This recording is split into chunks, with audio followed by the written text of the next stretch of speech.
오늘은 껌을 만들어 봤습니다. 이걸 왜 쓸 껌?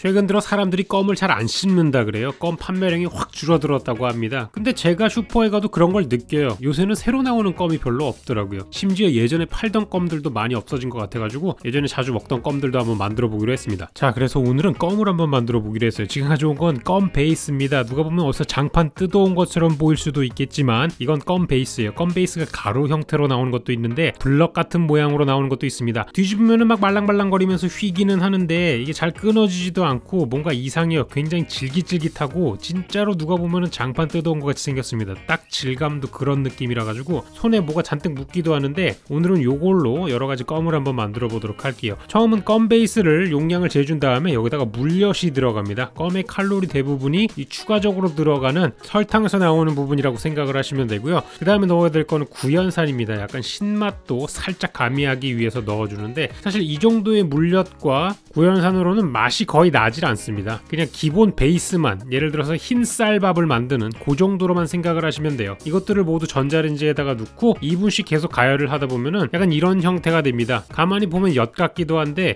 만드는 과정이 엿하고 비슷하기도 했습니다. 일단은 바닥에다가 눌러붙지 않게 실리콘을 깐 다음에 하얗게 된 거는 분당입니다. 설탕을 곱게 갈아 놓은 거죠. 이 위에다가 껌 베이스를 넣고 다시 분당을 왕창 뿌려준 다음에 요거를 반죽을 하는 거예요. 근데 보시다시피 잘 안 끊어지죠. 예전에 제가 엿을 만드는 영상을 보셨다면은 어떤 느낌인지 이해를 하실 텐데 전자레인지에서 막 나온 상태라서 매우 뜨겁습니다. 근데 손을 사용하다가 살짝 불편해가지고 주걱을 가져온 순간 망했다라는 게 직감이 확 왔습니다. 왜냐하면 즉시 늘러붙기 시작을 하면서 저 주걱이 완전 못 쓸 상태로 변하더라고요. 저거 나중에 떼어내는데도 거의 한 30분을 물에 불린 다음에 떼내야 됐습니다. 마치 머리카락에 왜 껌 같은 거 붙으면은 아세톤 같은 걸 써가지고 녹여내고 막 그러잖아요. 쩍 달라붙어가지고 전혀 떨어지지가 않더라고요. 껌이 원래 이런 건지 아니면 제가 뭔가를 잘못한 건지는 모르겠는데 하여간 잘 떼지지 않아서 일단 저 주걱은 갖다 놓고요. 그 다음에 플라스틱 뒤집개를 가져와가지고 요것으로 바닥부터 박박 긁어내는 작업을 했습니다. 근데 이렇게 작업을 하다 보니까 오히려 밑에 있는 이 실리콘이 별로 도움이 안 되는 거예요. 도움이 되는 거는 오로지 저 분당밖에 없었습니다. 뭔가 늘러붙기 시작을 하면은 계속 분당을 갖다가 섞어줘야 돼요. 지금도 보시면 아시겠지만 쭉 누르면 찍찍찍찍 늘어나기 시작을 하죠. 저게 저렇게 늘어나지 않고 편할 수 있게 해주려면 분당을 더 넣어야 됩니다. 절대 껌은 집에서 뭔가 해보려고 하지 마시고요. 하신다면 분당이 어마어마하게 많이 들어갑니다. 껌 같은 게 칼로리가 은근히 얼마 안 되는 것 같으면서도 조그마한 거 하나에 10몇 칼로리씩 하는 거 보면은 결코 적은 양이 아니에요. 당분이 꽤 많이 들어간다는 얘기죠. 껌 베이스보다 훨씬 더 많은 분당을 사용해가지고 나눠줘야 됩니다. 그래야 여러가지 껌으로 변신을 시킬 수 있는데 이걸 나누는 과정도 마음대로 되지가 않습니다. 40g씩 다 떼어주는 과정을 했어요. 자, 이제 껌 베이스가 만들어졌으니까 두 번째로 만들 건 시럽입니다. 아까 얘기해드렸듯이 껌 베이스는 흰 쌀밥에 가깝잖아요. 여기다가 이제 맛을 가미하려면 시럽으로 가미를 해줍니다. 여러가지 시럽을 만들 건데 제가 가장 좋아하는 껌은 커피 껌이기 때문에 요 시럽에다가 커피 믹스를 섞어가지고 이런 커피 시럽을 만들어 봤습니다. 그 외에 다른 시럽들도 준비를 해봤어요. 오렌지 주스와 파인애플 주스와 포도 주스예요. 주시 후레쉬 껌에 들어갈 거예요. 표지에 저런 그림이 있어서 그대로 사용한 겁니다. 그 외에는 바카스 껌 같은 게 있겠죠. 아이스크림은 나왔는데 껌은 없더라고요. 그래서 준비해봤고요. 얘는 파워에이드 껌입니다. 이렇게 에너지 음료 같은 게 껌으로 많이 만들어지는데 요즘은 게임에 집중할 수 있게 게이밍 껌이란 것도 만들어가지고 판다고 하니까 그것도 한번 보시면 좋을 것 같고요. 물론 제가 좋아하는 콜라 껌이라던가 여러가지 껌들을 한번 만들어 볼 겁니다. 근데 이렇게만 하면 심심하니까 다른 껌들도 가져왔어요. 요거는 김치와 참치와 스팸을 말려가지고 갈아버린 겁니다. 베이컨 칩 같은 느낌인데 베이컨 껌 이런 것도 한번 만들어 볼 거예요. 이거 외에 또 다른 맛들을 준비해 봐야 되는데 한국인의 후식의 대표 메뉴 볶음밥이 들어가는 참기름과 들기름을 가져와가지고 참기름 껌도 한번 만들어 볼 겁니다. 근데 이거를 참기름 그대로 넣으면은 제대로 된 껌이 안 나오기 때문에 이걸 분말로 바꿔줘야 되는데요.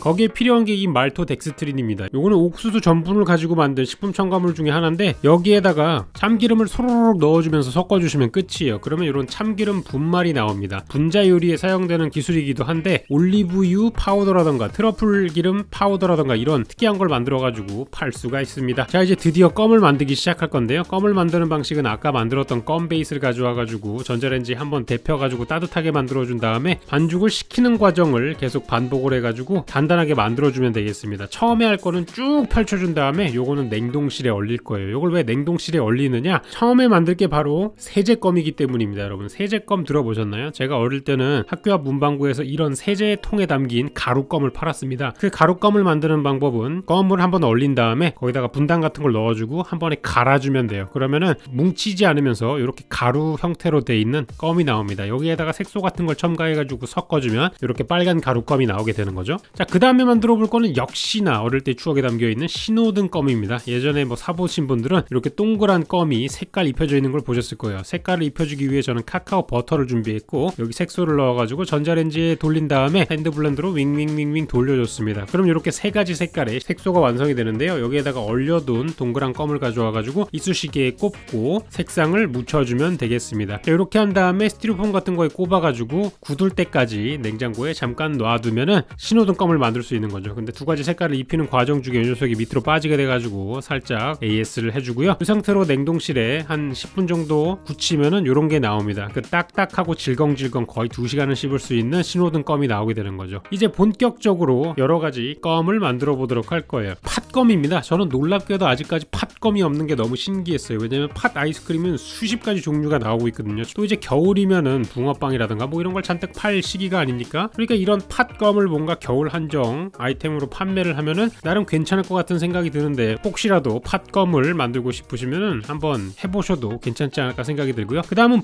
불닭껌입니다. 최근에는 뭐 불닭 제품 안 나온 게 없죠. 치약이 나올 정도로 광범위하게 만들어지고 있는데 아직도 불닭껌은 없더라고요. 매운맛이 나는 껌, 뭔가 센세이셔널하지 않습니까? 자, 그 다음에 할 거는 후라보노 껌입니다. 오래전부터 껌을 씹어왔다면 모르지 않을 그런 이름이죠. 얘가 후라보노인 이유는 녹차에 들어있는 플라보노이드 성분을 사용해가지고 만든 거라고 돼 있습니다. 자, 그 다음은 아카시아 껌입니다. 얘는 리뉴얼을 해가지고 새로 나온 이쁜 버전인데요. 얘가 아카시아 껌인 이유는 안에 꿀이 들어가는데 그게 아카시아 꿀이기 때문입니다. 아카시아 꿀은 다른 꿀과는 달리 살짝 그 꽃의 향기가 나기 때문에 조금 더 상큼한 껌을 만들 수 있어가지고 사용한 게 아닌가라는 생각이 들고요. 자, 그 다음에 만들어 본 거는 베이컨 껌이에요. 제가 이상한 걸 만드는 건 아니고 이미 미국에서 베이컨 껌을 만들어 본 적이 있습니다. 심지어 베이컨 젤리도 나오고 굉장히 여러 가지 베이컨이 있어서 이것도 한번 만들어 봤어요. 그래서 이렇게 다양한 껌들을 한번 만들어 봤습니다. 자, 여러분이 보시기에 어떻게 살리는 껌처럼 재현을 잘 했나요? 우리가 껌을 먹으면 겉에 부분에 하얀색 가루들이 있잖아요. 그게 바로 껌 만드는 과정 중에 늘러붙지 말라고 들어가는 분당 같은 거라고 보시면 될 것 같아요. 그리고 우리가 껌을 보관할 때 보통 이런 종이에 싸두잖아요. 정확히는 은박이 입힌 종인데 은박을 왜 입히냐면은 은박지를 입힐 경우 안에 있는 껌의 향이 날아가거나 외부에 뜨거운 열로 껌이 녹아내리거나 하는 거를 방지해 준다고 합니다. 그래서 한여름에도 껌이 은박에 쌓여 있으면 늘어나지 않는 거죠. 자, 마지막으로 조금 지저분하긴 하지만 껌이 제대로 된 거를 보여드리기 위해 가지고 씹던 껌을 한번 늘려봤습니다. 식감은 거의 비슷하게 나왔어요. 단지 만드는 과정이 굉장히 괴랄했을 뿐입니다. 근데 여러 개를 만든 것 같은데 왜 없냐고요? 제가 껌을 사실은 31종류를 만들었어요. 그래가지고 층층이 다 쌓아놨는데 나중에 보니까 은박에 씌워놓지 않아서 그런지 몰라도 서로 녹아가지고 다 하나가 돼서 무지개 떡처럼 돼버렸습니다. 그래서 그냥 제대로 된 것만 보여드린 거예요. 오늘도 긴 영상 시청해주셔서 감사합니다. 저는 다음 시간에 조금 더 재밌고 즐거운 영상으로 다시 찾아오도록 할게요. 고마워요.